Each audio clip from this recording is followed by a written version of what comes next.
صلاح کے پہلے وضو کرنا فرض ہے۔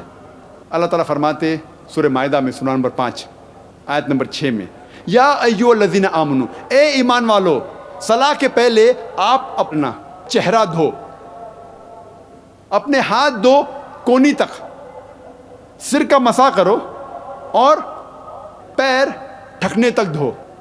وضو کرنا صلاح کے پہلے فرض ہے۔ یہ چیز بائبل میں بھی آتی ہے۔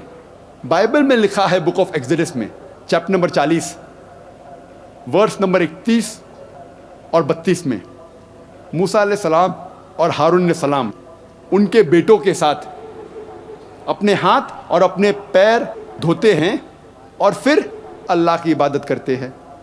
اور جب وہ عبادت گاہ میں جاتے ہیں اپنے ہاتھ اور پیر دھوتے ہیں جس طریقے سے خدا نے موسیٰ علیہ السلام کو فرمایا تھا۔